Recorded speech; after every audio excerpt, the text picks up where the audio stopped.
ইয়েমেনের হুতিরা শনিবার সরাসরি ব্যালিস্টিক মিসাইল ছুড়েছে ইসরায়েলের ভূখণ্ডে। এই হামলা শুধু একটি সামরিক আঘাত নয়, এটি হুতিদের আনুষ্ঠানিকভাবে যুদ্ধে যোগদানের ঘোষণা। ইরানের ঘনিষ্ঠ এই গোষ্ঠী দীর্ঘ বিরতির পর আবারও সরাসরি ইসরায়েলকে লক্ষ্যবস্তু বানালো।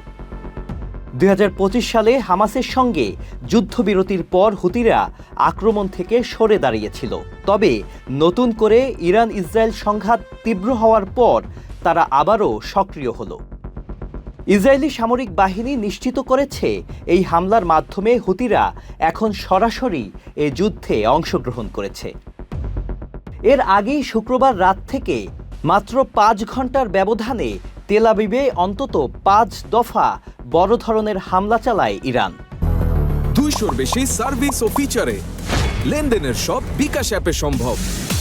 তারপরই হুতিদের এই প্রবেশ যা সংঘাতকে নতুন মাত্রা দিয়েছে। মধ্যপ্রাচ্য বিশ্লেষক এলিজাবেথ কেন্ডালের মতে এই পরিস্থিতি এখন গেম চেঞ্জার হয়ে উঠতে পারে। কারণ এখন যুদ্ধ শুধু সামরিক সীমায় নেই, চাপ তৈরি হচ্ছে বৈশ্বিক জ্বালানি রুটে। ইরান ইতোমধ্যে হরমুজ প্রণালীতে চাপ সৃষ্টি করেছে। এখন যদি হুতিরা বাবেল মানদেব প্রণালীকে লক্ষ্য করে তাহলে পরিস্থিতি হয়ে উঠতে পারে আরও জটিল। প্রতিদিন প্রায় 40 লাখ ব্যারেল তেল এই রুট দিয়ে বৈশ্বিক বাজারে যায়। বিশ্ব বাণিজ্যের প্রায় 10% এই পথের উপর নির্ভরশীল। এই সরবরাহ ব্যাহত হলে বিশ্ব জ্বালানি বাজারে বড় ধাক্কা আসতে পারে। লন্ডন ভিত্তিক থিঙ্ক ট্যাঙ্ক চাথাম হাউসের বিশ্লেষক ফারেয়া আল মুসলিমি সতর্ক করেছেন, এই রুটে অস্থিরতা বাড়লে তেলের পরিবহন খরচ কয়েক গুণ বেড়ে যেতে পারে।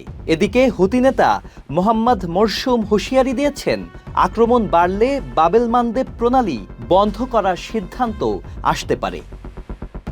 একদিকে হরমুজ, অন্যদিকে বাবেল মানদেব, দুটি গুরুত্বপূর্ণ সমুদ্রপথে একসঙ্গে চাপ তৈরি হলে ইউরোপ ও এশিয়ার বাণিজ্য মারাত্মকভাবে বিঘ্নিত হতে পারে।